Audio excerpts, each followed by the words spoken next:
tangan dulu. Nanti kita Ayo sama-sama. praktek dulu dong. Ya, praktek dulu. Mana? Kalian bilang. Ayo di atas menara. Di atas Di atas menara, mari jom menari.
Selanjutnya yang nomor 4,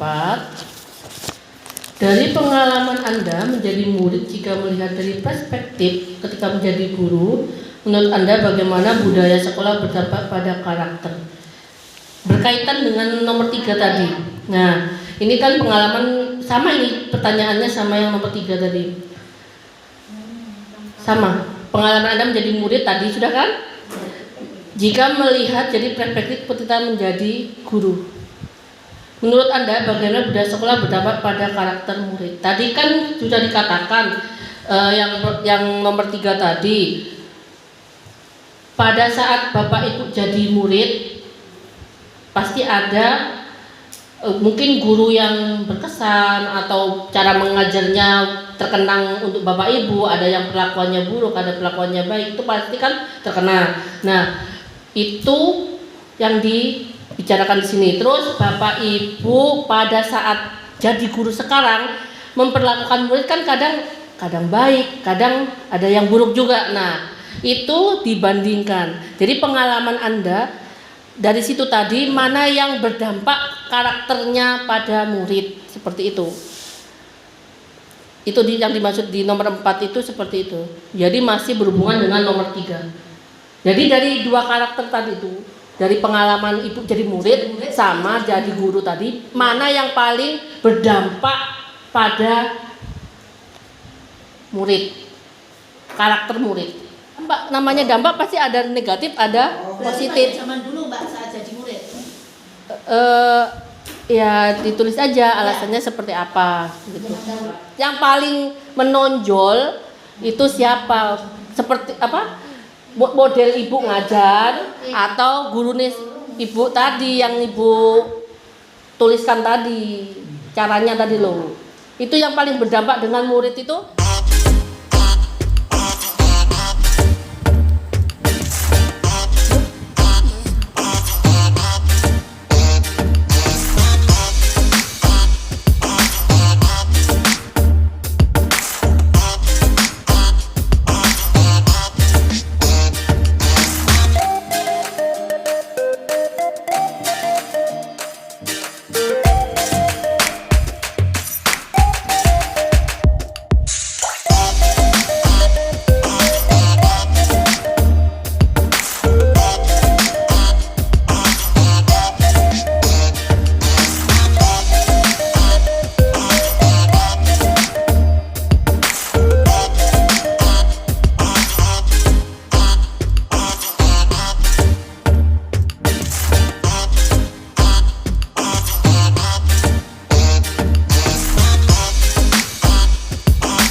wabarakatuh. Saya akan mempresentasikan jawaban saya berdasarkan pengalaman pribadi saya waktu sekolah.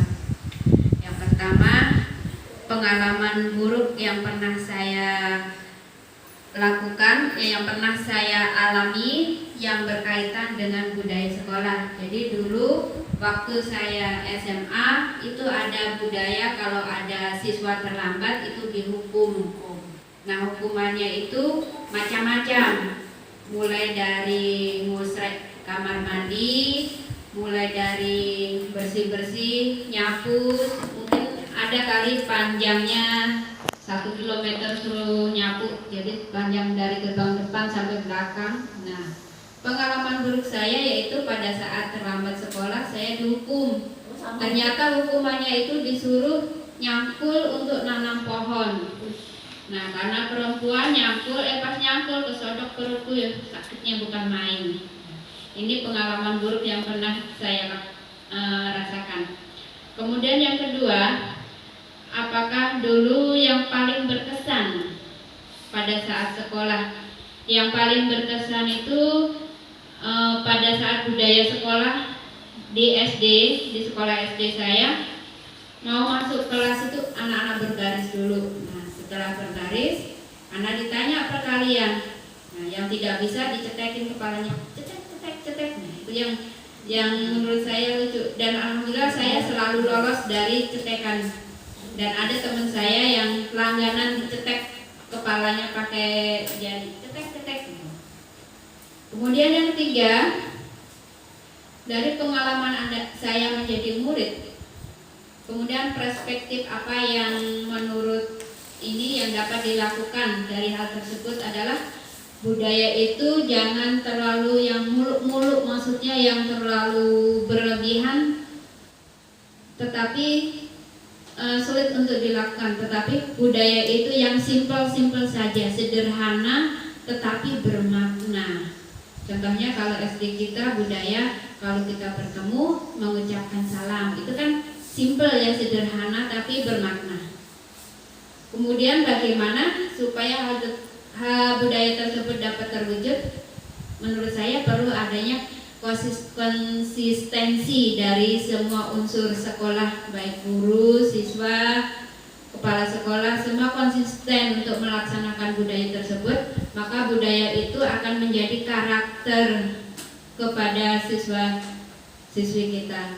Sebagai contoh, misalkan memungut sampah. Apabila semuanya unsur itu konsisten, maupun kepala sekolah kalau ada sampah juga dipungut, baik guru ada sampah dipungut, dan itu sudah menjadi budaya, maka yang lama-lama itu akan menjadi karakter bagi siswa. Jadi dimanapun, kapanpun, tanpa diawasi, kalau ada sampah dipungut. Nah, itu budaya yang simpel tetapi bermakna.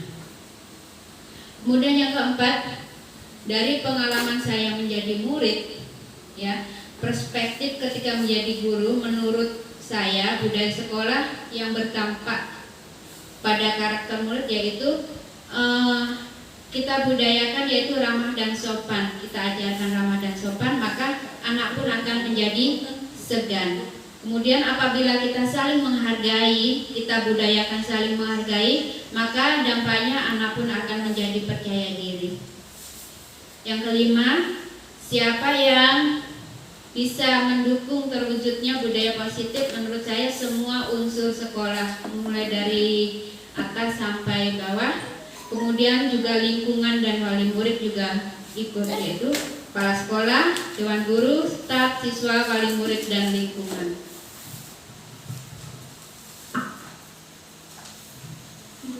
Kemudian yang berikutnya, yang nomor 6, selaku pendidik, mengembangkan budaya positif di sekolah menjadi hal sangat penting. Apakah sudah saya lakukan atau belum?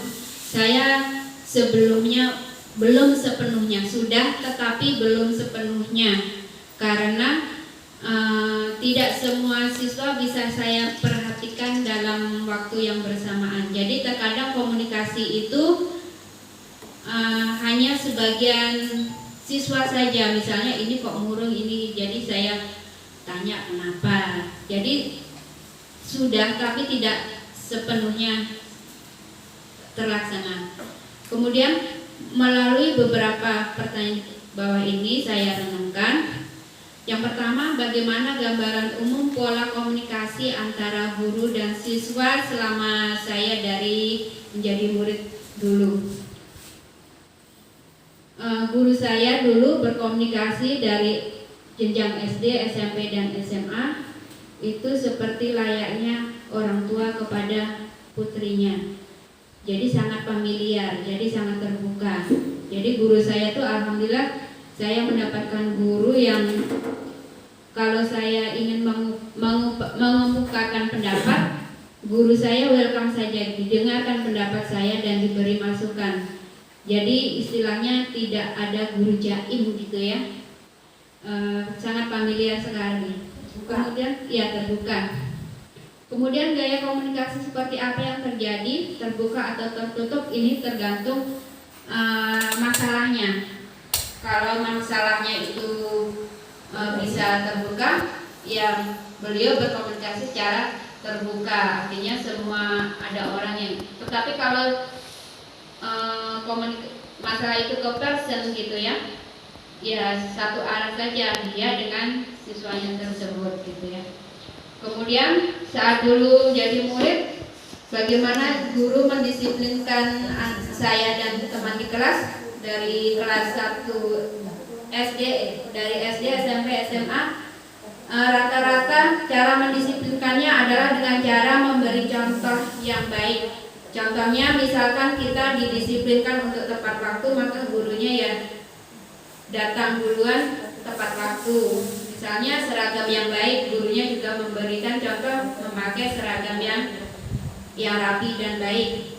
Kemudian tegas itu tidak selalu identik dengan keras. Tegas itu berbeda dengan keras. Jadi tegas tetapi tidak keras gitu. Kemudian konsisten, karena bagaimanapun disiplin itu tidak akan berjalan tanpa adanya konsisten. Kemudian yang keempat, apakah saya sudah berkomunikasi? Apakah saya komunikasi yang digunakan sudah baik? Apakah menurut saya sudah baik? Ya, karena menurut saya sudah baik. Karena membuat saya lebih disiplin, tetapi tidak takut untuk mengungkapkan pendapat karena sikap guru yang familiar. Kita disiplin tapi tidak takut, kan beda antara disiplin takut dengan disiplin yang tidak takut gitu. Kemudian yang kelima, hal apa saja yang saya dan teman-teman sekolah rasakan saat guru mendisiplinkan murid di sekolah. Rasanya yang agak takut-takut, gimana kadang-kadang ya galak juga gitu ya, suaranya keras juga gitu. Ya, demikian presentasi dari saya.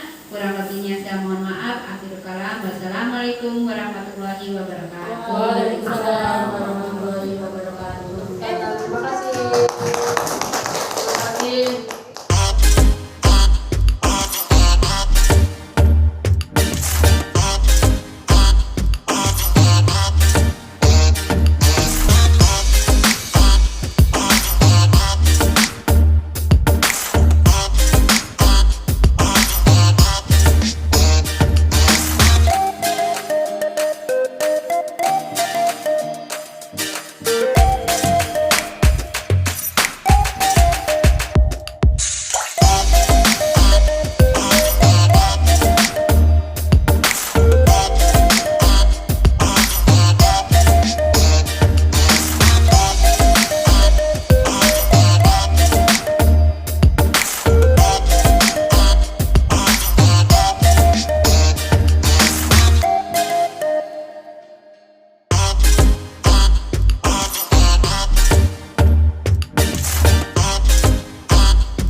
Budaya ini sangat penting.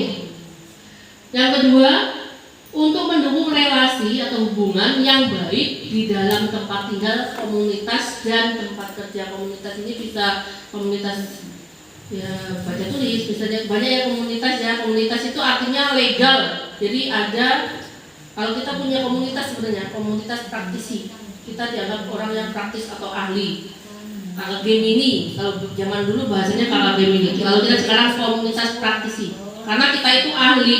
Ahli kenapa? Tidak semuanya bisa jadi guru.